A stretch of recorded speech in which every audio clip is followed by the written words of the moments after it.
මොකද්ද ධාරා විද්‍යුතය කියන්නේ? ධාරා විද්‍යුතය කියන්නේ මොකද?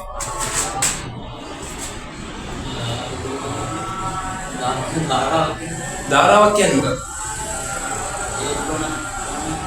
ඉලෙක්ට්‍රෝන නේ ධාරාවක් කියන්නේ. ජල ධාරාවක් කියන්නේ මොකද්ද? ගලාගෙන යනවා කියන්නේ. එහෙනම් විද්‍යුත් ආරෝපණය ගලාගෙන යන එකට අපි කියනවා මොකද්ද? ධාරා විද්‍යුතය කියලා. එහෙනම් ගලාගෙන යන විද්‍යුත් ආරෝපණය පිළිබඳව කතා කරන්නේ මොකේද අපි? ධාරා විද්‍යුතය. ඉතින් විද්‍යුත් ආරෝපණය ගලාගෙන යන්නේ නැතුව නැවතිලා තියෙන අවස්ථාවක් තියෙනවා. ඇයි ස්ථිති විද්‍යුතය කියන්නේ මොකක්ද? විද්‍යුත් ක්ෂේත්‍රය ඇති වෙන්නේ මොකද්ද? ගලාගෙන යන්නේ නැති විද්‍යුත් ආරෝපණය ඉන්න. ස්ථිති විද්‍යුතය මේ මොකක්ද? ධාරා විද්‍යුතය. හරි. ධාරා විද්‍යුතය අපි කතා කරන්නේ ගලාගෙන යන ධාරාවන් පිළිබඳව විද්‍යුතය ගැන. හරි. මොනවද මේ ගලාගෙන යන්නේ? මොනවද ගලාගෙන යන්නේ? ඉලෙක්ට්‍රෝන. ඉලෙක්ට්‍රෝන තමයි එක්තැනක ඉඳලා තව තැනකට ගලාගෙන යන්නේ. අපිට කරන්ට් එක කියලා ලැබෙන්නේ මොනවද? චලනය වෙන ඉලෙක්ට්‍රෝන ධාරාවක්. හරි. ලියාගමු අපි ධාරා විද්‍යුතය ගැන සූටි හැදෙන්නේ ඒවා. අද චූටි බේසික්ස් ටිකක් විතරයි තියෙන්නේ. අද අමාරු ගණන් ගන්න. එම ලොකු වැඩ නැහැ. එක සමීකරණයක් සෙට් වෙයි. එච්චරයි. හරි. එහෙනම් අද ටියුට් එක ඕන වෙන්නේ නැහැ. ලියන්න. විද්‍යුත් ධාරාවක් යනවා. විද්‍යුත් ධාරාවක් යනවා. ආරෝපණ ගලා යාමකි. ආරෝපණ ගලා යාමකි. විද්‍යුත් ධාරාවක් යනවා. ආරෝපණ ගලා යාමකි.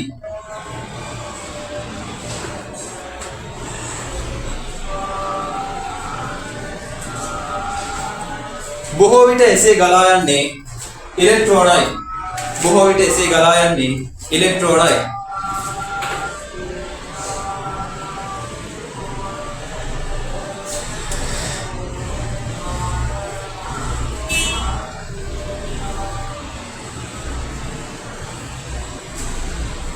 යම් පදාර්ථ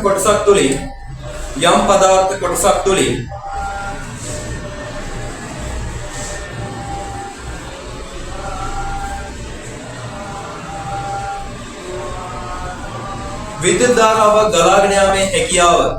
විද්‍යුත් ධාරාවක් ගලාගෙන යාමේ හැකියාව තීරණය වන්නේ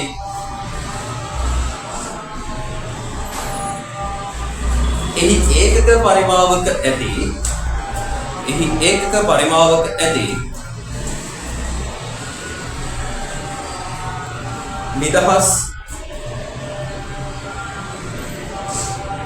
එලෙයක්දාන් සන්නායක මුක්ත ඉලෙක්ට්‍රෝන ගණනි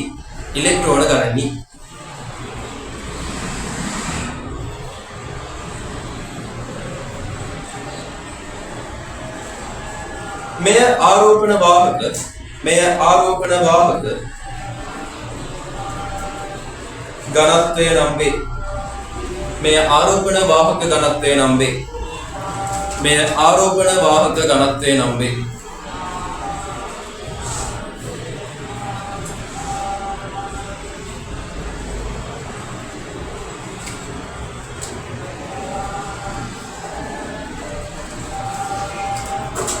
ඒකක පරිමාවක කියපුවම ඒකකයේ මොකක් වෙන්නද දුරංජලි? විශාලි ඒකක පරිමාවක් කියපුවම මොකක්ද එන්නේ? ඝන මීටරයට ඒකක පරිමාවක් කියපුවම අපි දන්නවා පරිමාවක සම්බන්ධ ඒකකය ඝන මීටර. එහෙනම් මෙයාගේ තේරෙන්න ඕනේ ඝන මීටර. ඒකකය ඝන මීටර වේ.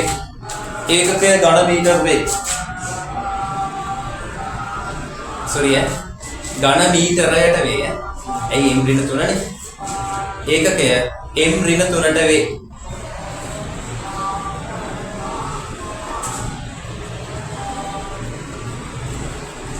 මෙහි නිදහස් ඉලෙක්ට්‍රෝන යන්නේ අදහස් වන්නේ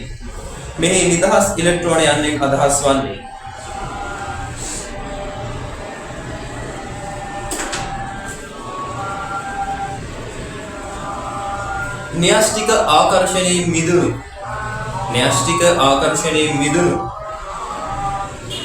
ඉලෙක්ට්‍රෝනයි.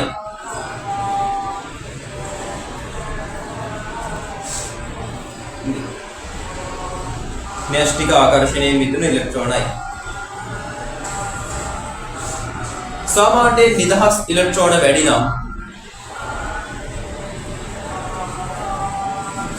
විද්‍යුතය සන්නයනය වීමද විද්‍යුතය සන්නයනය කිරීමේ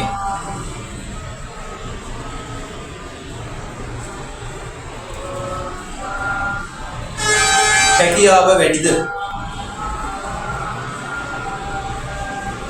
වැඩිද අඩු නම් විද්‍යුතය සන්නයනය කිරීමේ හැකියාව අඩුද වේ.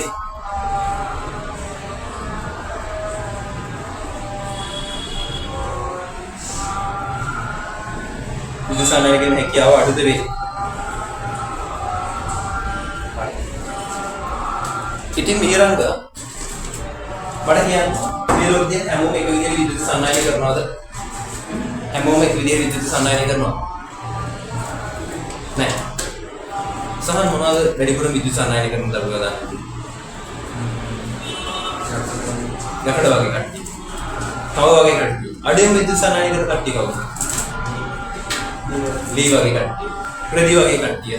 රබර් වගේ දේවල්. ඔය අතරමැදි ගති ගුණ තරණ කට්ටියකුත් ඉන්නවා. ඔයාලා ඉගෙනගෙන තියෙන ඕලෙල් කාලේ යන්තෝ. කවුද? අඩද සන්නාය. අතරමැදි ලක්ෂණ තියෙනවා. එයාලා ගැන ඉගෙන ගන්න මොන පාඩමෙන්ද? අඩ සන්නාය ගැන ඉගෙන ගන්න ඕන අපි ඉලෙක්ට්‍රෝන විද්‍යාව. මේ පාඩමෙන් පස්සේ මම ඉලෙක්ට්‍රොනික විද්‍යාව කරනවා. ඉලෙක්ට්‍රොනික විද්‍යාවදී කණිකරම ඉගෙන ගන්න තියෙන්නේ අඩ සන්නායක ගැන. හරි. ඉතින් ඔය ඉලෙක්ට්‍රෝන නිදහස් ඉලෙක්ට්‍රෝන වැඩිවීම මත පදාර්ථයේ කොටස් තුනකට බෙදනවා මොනවද? සන්නායක, අර්ධ සන්නායක, විද්‍යුත් කුසන්නායක නේ තානම් විද්‍යුත් පරිවාරක. හරි. ඒ වගේ එකක් අපිට කියන්න පුළුවන්. හරි. ඉතින් ලේමු එහෙනම්.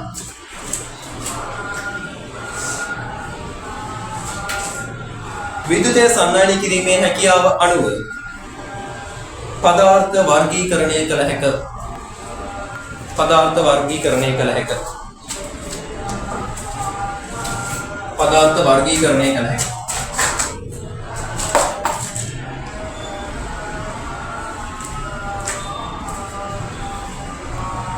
විශාල කෙමිස්ට්‍රි වලට ඉගෙන ගන්නවා නේද? ලෝහක බන්ධනය ගැන. ඒකෙදි මොකද කරන්නේ?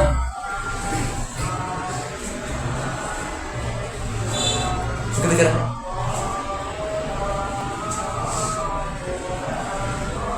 ලෝහක බන්ධනය හැදලා තියෙන්නේ කොහොමද? ඉලෙක්ට්‍රෝන ඔක්කොම නිකන් ජලාශයකට වගේ දාලා කැටායන විදිහට යකඩ අයන ටික එකතු වෙලා ඉන්නවනේ. ඒ හින්දානේ නිදහස් ඉලෙක්ට්‍රෝන ප්‍රමාණය වැඩි වෙලා තියෙන්නේ.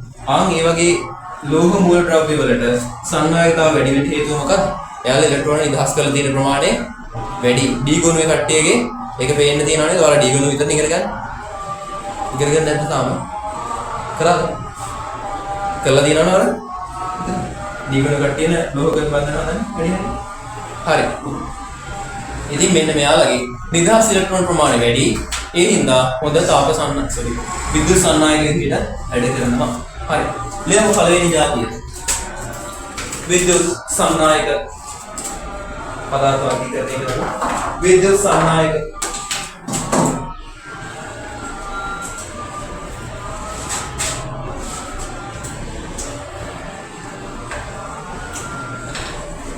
මේවායේ ඒකක පරිමාවක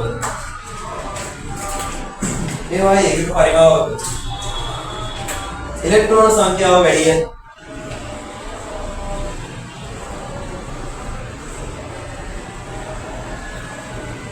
මේවායේ ඒකක පරිමාවක ඉලෙක්ට්‍රෝන සංඛ්‍යාව වැඩි. ඒ නිසා හොඳින් විදුලිය සන්නායනය කරයි.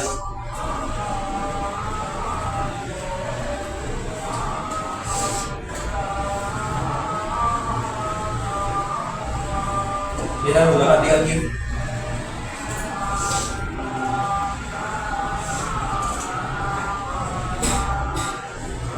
Ya. Itu sana goda. Oh.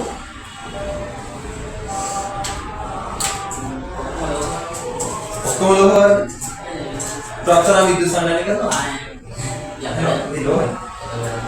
Kabar. Hah? Kabar. Kabar boleh. Halo ya.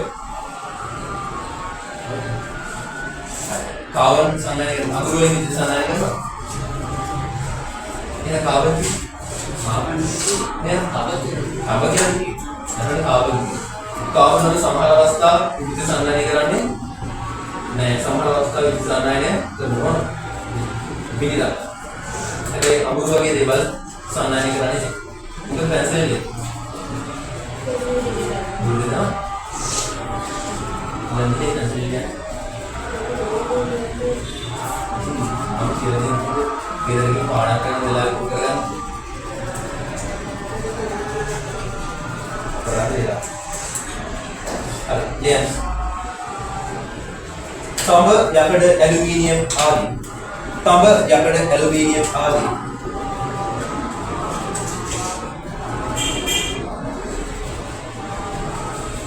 ලෝහ සන්නායක වේ.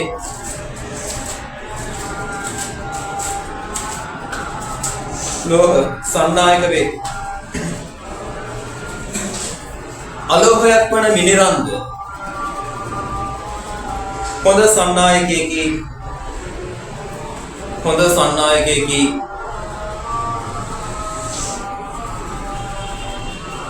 ලවණ ආම්ලික භාෂ්මික ලවණ ආම්ලික භාෂ්මික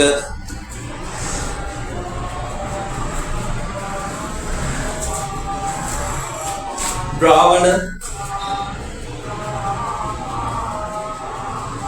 අයනීකృత වායු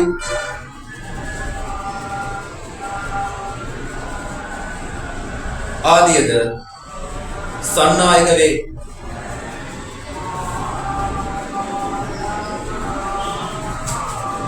මේවායේ විදුලිය සන්නායනය කරන්නේ. මේවායේ විදුලිය සන්නායනය කරන්නේ. ධන හා ඍණ අයන විසිනි. මේවායේ විදුලිය සන්නායනය කරන්නේ ධන හා ඍණ අයන විසිනි.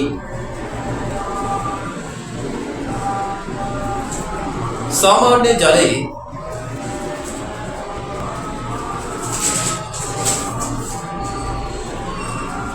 लवण आदि देवी ඇති නිසා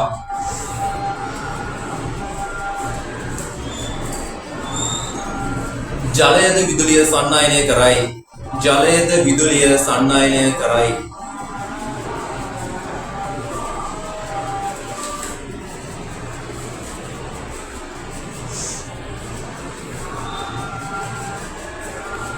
ඊළඟට කරන්ට් එක ගන්න LED ගහලා 220 ටික කරන්න නැද්ද එදලා දෙනවා. ඒ කියන්නේ අපිට කරන්ට් වදිනවා කියන්නේ මොකක්ද සාන? අපේ ඇඟ හරහා කරන්ට් එක යනවද නැද්ද?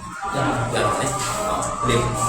මිනිස් ශරීරය තුලින්ද විදුලිය ගමන් කරයි. විදුලිය ගමන් කරයි.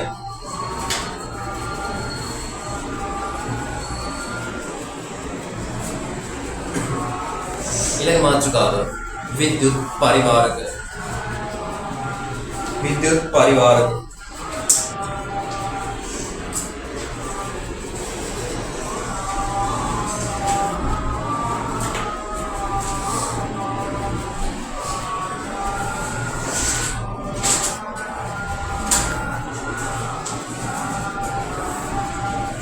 विद्युत परिवार. අපි දන්නවා විද්‍යුත් පරිවාරක දැන් අපි කතා කරමු නේ. ඒකක පරිමාවක ඉලෙක්ට්‍රෝන සංඛ්‍යාව අඩු. ඒකක පරිමාවක ඉලෙක්ට්‍රෝන ඝනත්වය අඩු.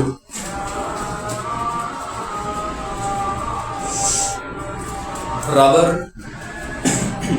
වීදුරු, රෙදි,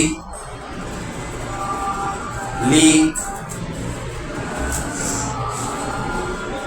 වාතය සාමාන්‍ය තත්ත්වයට තේරී විදුලිය සන්නායනය නොකරයි. සාමාන්‍ය තත්ත්වයට තේරී විදුලිය සන්නායනය නොකරයි.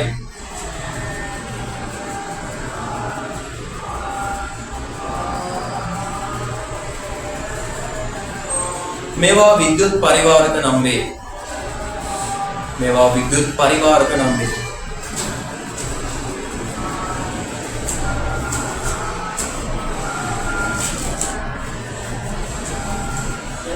अपना अपना कहना ये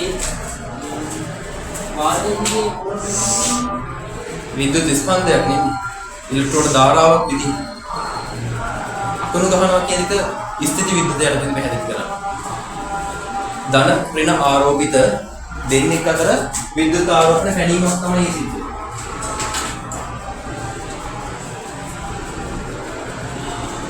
පෘථිවිය හැම වෙලේම මොන ආරෝපිතයි? කියන්නේ ආතාවි කියන්නේ ධන ආරෝපිත. විද්‍යුත් ක්ෂේත්‍ර දිගන පෘථිවිය හැම වෙලේම මොන ආරෝපිතයි? ධන ආරෝපිත. වෙන වලාකුළු සමහර වලාකුළු මොන ආරෝපිතයිද? ධන ආරෝපිත. සමහර වලාකුළු මොන ආරෝපිතයිද? ඍණ ආරෝපිතයි. මට කියන්න. සාමාන්‍යයෙන් ගෑල් ළමයිට ආකර්ෂණය වෙන පිරිමි ළමයිද? නැත්නම් ගෑල් ළමයි. පිරිමි ළමයි සාමාන්‍ය තත්ත්වයටදී හරිද? දැන් නම් පොඩ්ඩක් ලෝකේ වෙනස් වෙලානේ නම් කියලා තියෙන්නේ.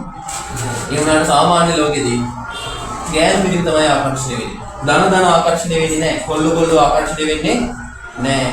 ගෑල් ළමයි පිරිමි ළමයි තමයි ආකර්ෂණය වෙන්නේ. මේ ඍණ ආරෝපිත වලාවල් වල ඉඳලා තමයි මොනවා වෙන්නේ? පෘථිවිය දිශාවට අකුණු වෙන්නේ. ඒක ධාරා විද්‍යුතේ කැලලා නෙමෙයි විතරයි. හරිද? මට කියන්න මේ සාමාන්‍යයෙන් ආශ්‍රිත ජලය කියන්නේ මොනවද? කෙමිස්ට්‍රි උගන්වන්න.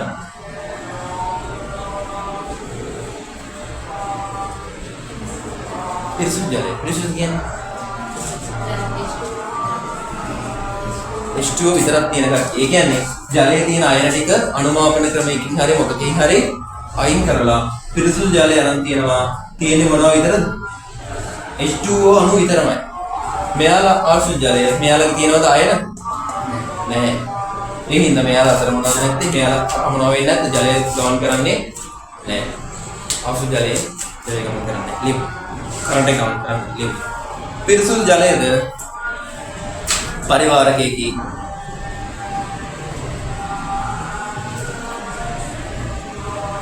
ලැබෙන තුන්වෙනි මාතෘකාව අර්ධ සන්නායක අර්ධ සන්නායක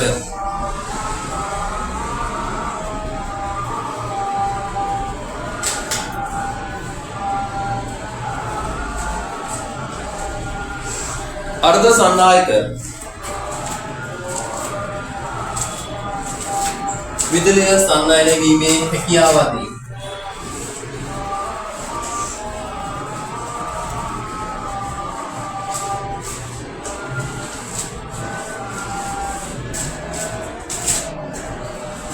පරිවාරක හා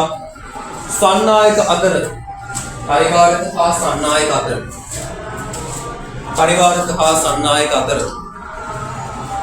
ගුණ දක්වයි.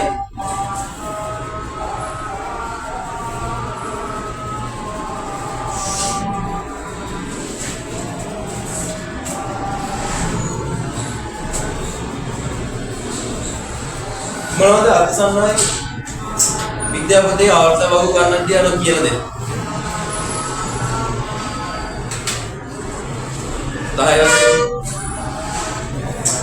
ඒනකත් ඉලෙක්ට්‍රොනික විද්‍යාව කියන එකක් නේද ඔයගොල්ලෝ? සිලිකන්, ජර්මේනියම්. දැන් සිලිකන්, ජර්මේනියම්. ජර්මේනියම් කියන දන්න GE අර්ධ සන්නායක වේ. අපි වැඩිපුරම පාවිච්චි කරන්නේ සිලිකන් ඩයෝඩ්. ජර්මේනියම්. සිලිකන් ඩයෝඩ් එක විභව භාජකයේ 0.7යි ජර්මේනියම් ඩයෝඩ් එක 0.3යි. ගානේ දෙනවා මොනවද සිලිකන්ද ජර්මේනියම්ද. ඒවා ඉලෙක්ට්‍රොනික කරන්නේ මේකේ දෙන්නේ. හරි. ඊළඟට දැන් මාතෘකාව. ලෝහ සන්නායකේ ලෝහයක සන්නයනයේ යාන්ත්‍රණය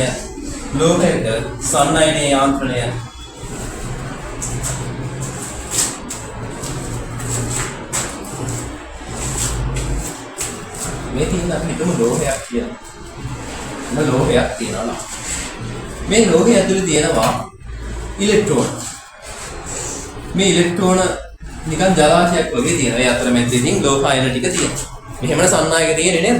ලෝහක බන්ධන ඔයාලා දන්නවනේ. මට මතකත් නැහැ ලෝහක බන්ධන දැන්. අවුරුදු ගානක් ඉඳලා.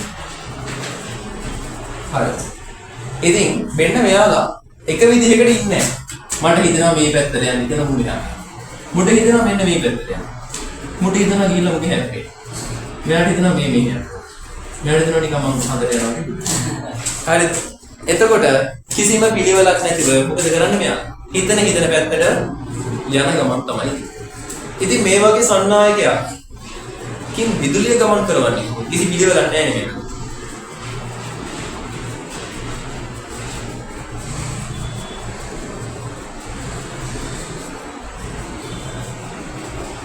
පොඩි කාලේ ඉස්කෝලේට ගිහින් දාද්දි ඉස්කෝලේ එක වසරට ගිහින් දාද්දි යුනිෆෝම් එකක් අඳලාගෙන ගිහින් දැම්මේ ඉස්කෝලේ යන්න කලින් ඔහි ඉඳපු ඔයාලම යුනිෆෝම් එකක් දීලා ගිහින් දැම්මා. ගිහින් දැම්මට පස්සේ ටීචර් ඔයාලට මොකද කරේ? ඉන්න ඕන විදිහ කියලා දුන්නා. ඉතින් මෙන්න මේ සන්නායකයටත් ඉලෙක්ට්‍රෝන ගමන් කරන ඕන දිශාව කියලා දෙන්න පුළුවන් කවුරු දාලාද? විභවාන්තරයක් දාලා. විභවාන්තරයක් දුන්නාම මෙයාලා මොකද වෙන්නේ? විභවාන්තරයේ වැඩි විභවයේ සිට අඩු විභවයේ දිශාවට ධාරාවේ දිශාව හැදෙන්න මෙයාලා ගමන් කරන්න පටන් ගන්නවා. එහෙම නේද දුරංජලි? ඉස්සරෝම මේ කැලේ විතරක් කරගන්න. මේ සර්කිට් එක අදින්න එපා. මේක විතරක් කරගන්න. ඔය කොටුව විතරක් කරගන්න.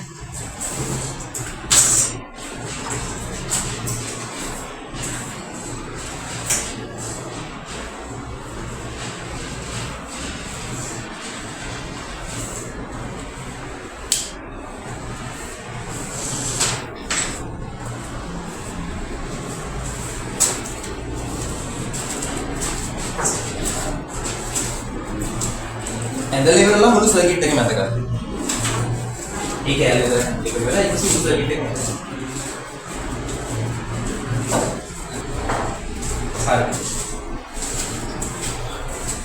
හරි. දැන් ඉතින් කියන්න බලන්න. මට කියන්නකෝ බලන්න. ඉලෙක්ට්‍රෝන ගමන් කරන්නේ කොහාටද කියලා? මේ පැත්තටද? මේ පැත්තට.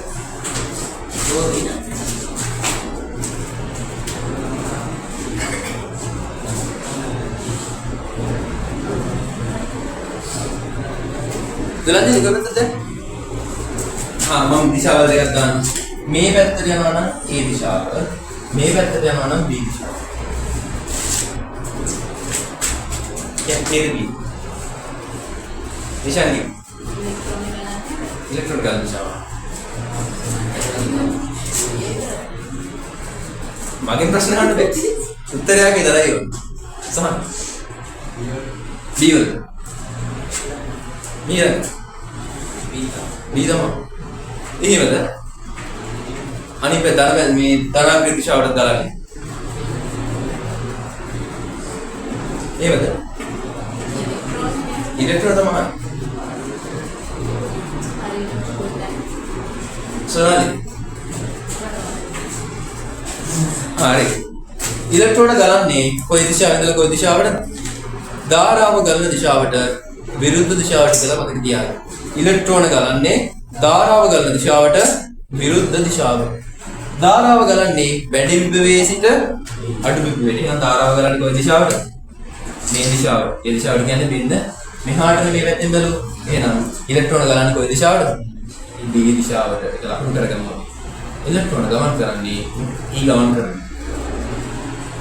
B දිශාව. මාක් කරගන්න. එම්බෙතින් දාගමු.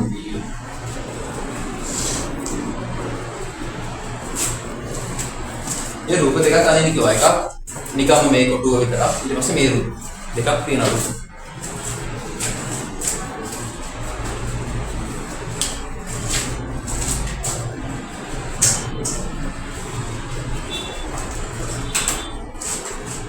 එහෙත් සම්මත ධාරාව ගන්න. එහෙත් සම්මත ධාරාව ගන්න.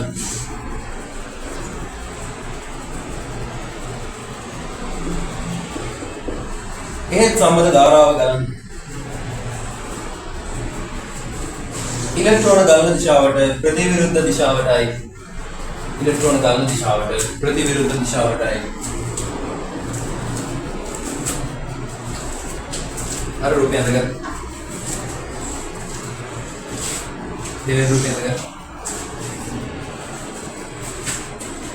දැන් ඒක ඉලෙක්ට්‍රෝනික දාගන්න. සංනායක ඇතුළේ ඉලෙක්ට්‍රෝන දානවා කියන්නේ.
ලියන මාතෘකාව විද්‍යුත් ධාරාව මාතෘකාව ලියන්න විද්‍යුත් ධාරාව සංකේතය කැපිටල් I වරහන් දෙලේ කැපිටල් I ලියන්න. මොකද විද්‍යුත් ධාරාවක් කියන්නේ අපි කතා කරනවා. ඒක ගලයන් ඉලෙක්ට්‍රෝන ධාරාව ඉලෙක්ට්‍රෝනික ප්‍රමාණයකට නේ විද්‍යුත් ධාරාව අර්ථ දැක්වීම තියෙන්නේ කොහොමද? ඒක කාලයකදී ගලා යන ආරෝපණ ප්‍රමාණය. ඉලෙක්ට්‍රෝන වෙන්නත් පුළුවන් වෙන මොන හරි ආරෝපණ ගලනවා නම් ඒ ධාරාවක් තියෙනවා. අපි හිතමු ධන ආරෝපණ ගලනවා කියලා මොකක් හරි විද්‍යාවක් ඉන්න. ඒ ධාරාවක් කියන්නේ. විද්‍යුත් ධාරාව යනු විද්‍යුත් ආරෝපණ ගලා යාමේ ශීඝ්‍රතාවයි. විද්‍යුත් ආරෝපණ ගලා යාමේ ශීඝ්‍රතාවයි.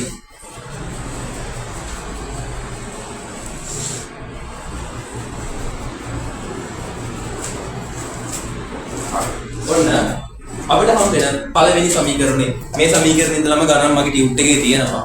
වැඩි කියන්නේ ටියුට් එක දෙන්න විදියක් නෑ අද. ළමසලි දෙන්න. ඔයාලා කීප දෙනෙක් ගාව ටියුට් තියෙනවා. අපි ලබන සතියේම ගණන් හදනවද නැත්නම් ටියුට් එකේ ගණන් හදමුද ෂේප් එකේ බෙදාගමු. මොකද කරන්නේ? අද හදමු කියලාද කියන්නේ? මොකද කරන්නේ? ඔයාලා කැමතිද? හදනවද? ළමයි සලෝ මේ අපිට එක. හරි. දැන් ගලා යමේ ශීඝ්‍රතාවයයි. ඒවා තප්පරයකදී ගලන විද්‍යුත් ආරෝපණ ප්‍රමාණයයි.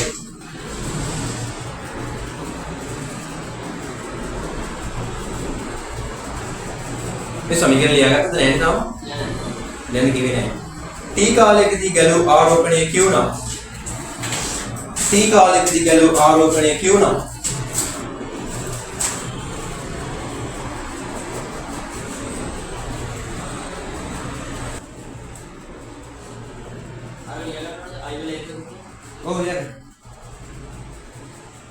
ඊළඟට තියෙන අපේ සිලබස් එකේ තියෙන දිගම අර්ථ දැක්වීම ලියන්න. ඇම්පියරේ අර්ථ දැක්වීම. දන්නේ නැහැ ඉතින්. එන්නේ නැති වෙයි කියලා හිතාගෙන තමයි ඉන්නේ. ආවොත් ඉතින් මේ රංග ලියන්න වෙනවා හින්න හැල්ලක් ඈ. කටපාඩම් පිළිලා තියෙන්නේ. දැන් අර්ථ දැක්වීම කියවමු වල තේරෙන්නේ. මොකක්ද ඒ කිව්වේ? තේරෙන්නේ නැහැ අර්ථ දැක්වීම. අර්ථ දැක්වීම කියලා දෙන්නම් මම චුම්බක ශේෂ්ත්‍ර පාඩමේදී. චුම්බක ශේෂ්ත්‍ර පාඩම කරන්නේ අපි ඉරිදා හවස ක්ලාස් එකේ අන්තිම පාඩම ඉතින්. ඒකෙදි කියලා දෙන්නම් ඇම්පියරේ අර්ථ දැක්වීම ආවේ කොහොමද කියලා. මේකට ඇම්පියරේ අර්ථ දැක්වීම ලියන්නේ මේකෙදි. හැබැයි ඒක තේරුම් ගන්න පුළුවන් වෙන චුම්බක ශේෂ්ත්‍ර පාඩමෙන්. ඔබ චුම්බක ශේෂ්ත්‍ර වලින් තමයි ඒක තේරුම් ගන්න. චුම්බක ශේෂ්ත්‍ර අන්තිමේද? ඔව් හත්වෙනි ඒ මං කිව්වේ මේ ක්ලාස් එකේ 8 9 10 11 පාඩම් විතර යනවා. අනිත් ක්ලාස් එකේ දැන් ආලෝකේ යන්නේ. එතනද ඉස්සරහට තියෙන්නේ. හරි. ලියන්න. මීටර එක පරතරයක් ඇතිව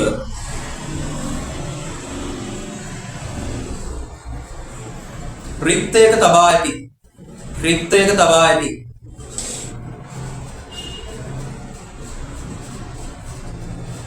නොගිනිය හැකි තරමේ නොගිනිය හැකි තරමේ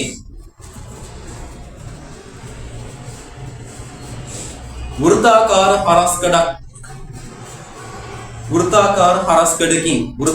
හරස්කඩකින් නොගිනිය හැකි තරමේ වෘත්තාකාර හරස්කඩකින්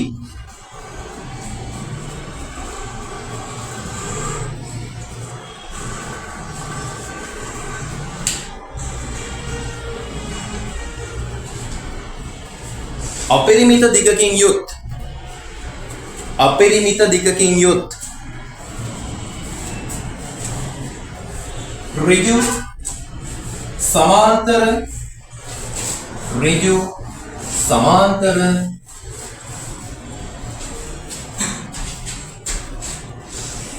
සන්නායක කම්බි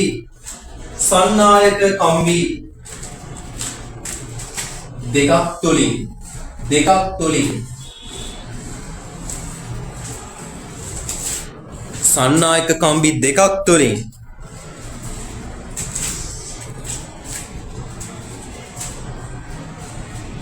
යම් නියත විද්‍යුත් ධාරාවක් යැවූ විට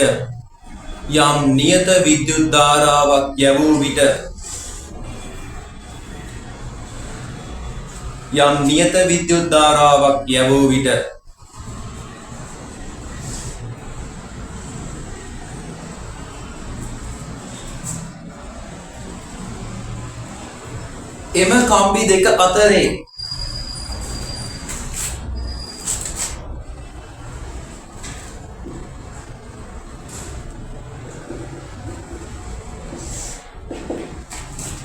දෙක වැඩි කිරීම 10/7 මීටරයට නිව්ටන් 10/7 බොඩ් එක ලියන්න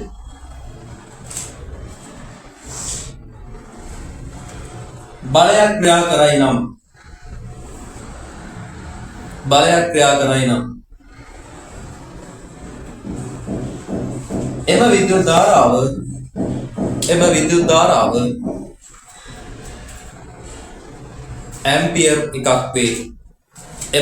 ධාරාව ඇම්පියර් එකක් වේ. දැක්කනේ ඒකේ අර්ථ දැක්වීම නේද? චුට්ටද? ඔකේ තියෙන වචන ටික බලන්න. අපරිමිත දිගකි සන්නායක දෙකක්.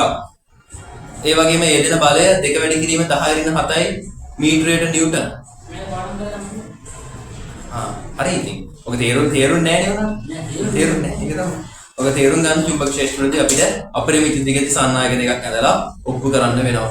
ඒක අපි පස්සේ ඔප්පු කරගමු. අනන්තය දක්වා දිගයි. අනන්තය දක්වා දිග දේවල් නැහැ නේද? ඒක හුඟක් දිගයි කියලා කියන්නේ.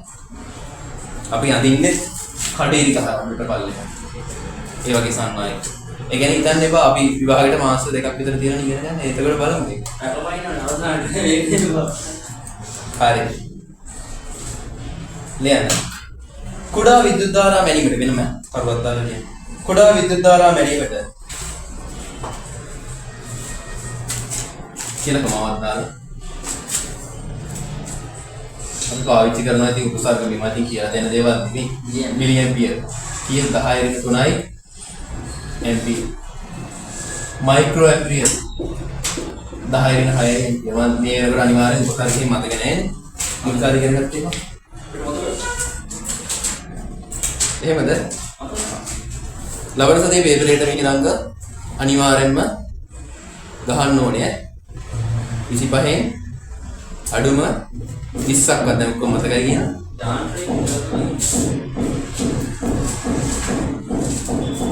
යාන්ත්‍රික විද්‍යාව ඔක්කොම ඉන්නේ නැහැ නේ. මේ මාසේ පේපර්ස් වලට දාලා තියෙන්නේ නිව්ටන් නියම යනකම් තියෙන ටික විතරයි. ඊට පස්සේ එතනින් එහා ටික ඊළඟ මාසේ. එහෙම වැඩි කරලා අන්තිමට තමයි මාස 3ක් ෆුල් පේපර්ස් කරන්නේ. හරි. ලියන්න. පරීක්ෂණාගාරයේදී විද්‍යුත් ධාරාවල් ගැනීමට පරීක්ෂණාගාරයේදී විද්‍යුත් ධාරාවල් ගැනීමට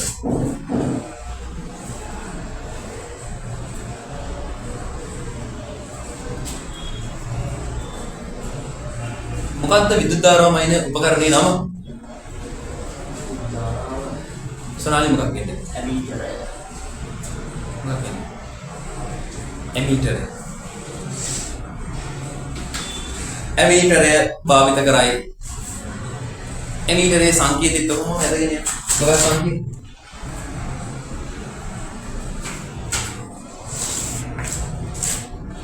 අපිට ඇමීටර් ගැන කතා කරන්න තියෙන මේ පාඩමේ අන්තිමට ඇමීටර් ගැන, වෝල්ට් මීටර් ගැන, මල්ටිමීටර් ගැන, ඕම් මීටර් ගැන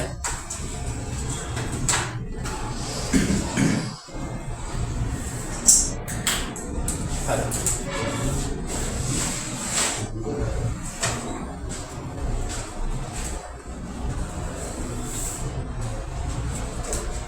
අපිට ටියුට් එක අද නැති හින්දා අපි චූටි ගානක් ලියලා හදමු. ලෝහ කම්බියක් තුලින් 32 මිලි ඇම්පියර් නියත ධාරාව 32 මිලි ඇම්පියර් නියත ධාරාව මිනිත්තු 5ක් තුලදී ගැලීමේදී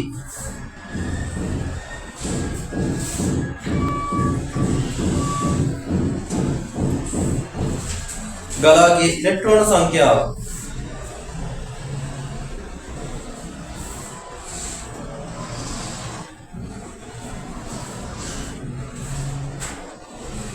සොයන්න.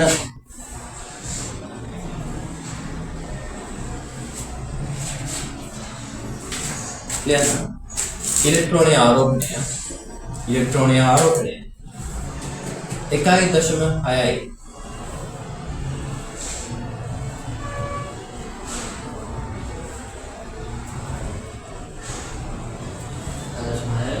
වැඩි කිරීම 10.19යි.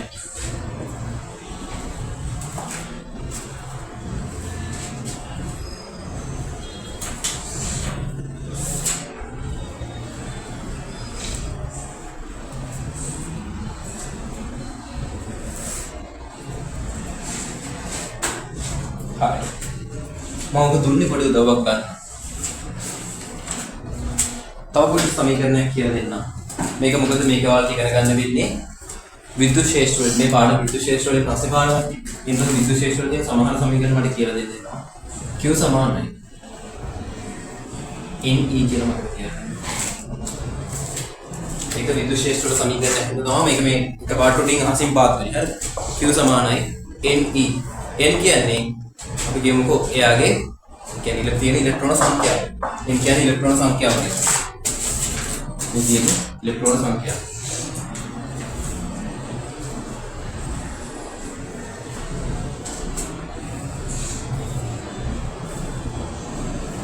මේ ඉලෙක්ට්‍රෝනයේ ආරෝපණය.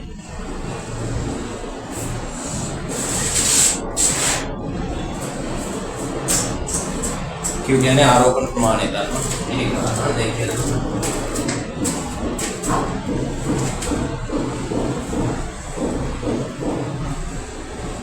අද බලමු උදව් කරා විද්‍යුත් ශේෂ්ත්‍ර වලින් එන සමීකරණයක්. ඒ උදව් විදිහට ඒවා දාගන්න. සමීකරණය පුරු කරගන්න එපා. පස්සේ කරගන්න.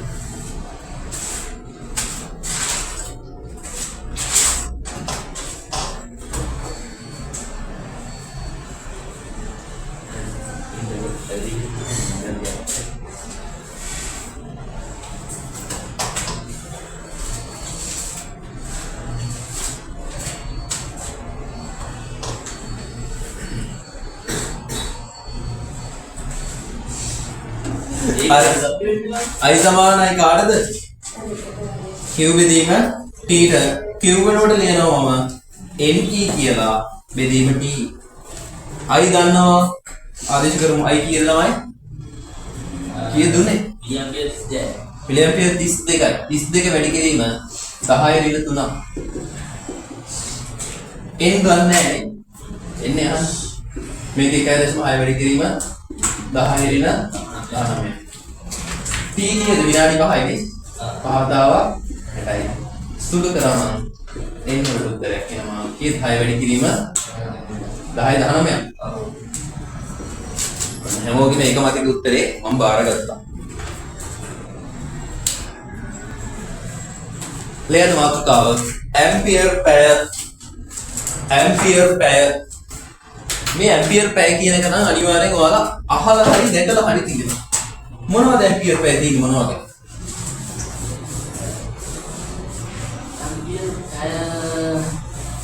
ඔයාලගේ බැටරි වල තියෙනනේ ෆෝන් එකේ. පවර් බැංක් වල තියෙනනේ. ඒකේ කොච්චරක් දරා ගන්නවද කියලා. තියෙනනේ? නැත්ද? ගන්න. හරි. ලියන්න. ඇම්පියර් පැය වරහතු ලියන්න. capital A simple H. එකයි ඇම්පියර් පැය සමානයි ළමයි. ඇම්පියර් එකක් කියන්නේ අපරේට් කූලොම් එකයි. එයා ගුරු වෙන්න ඕනේ පැය කාලයක කියන්නේ 3600යි. තප්පර එතකොට මට එනවා 3600යි කූලොම්. ඇම්පියර් පැය එකක් කියන්නේ කූලොම් 3600කට. ලියන්න.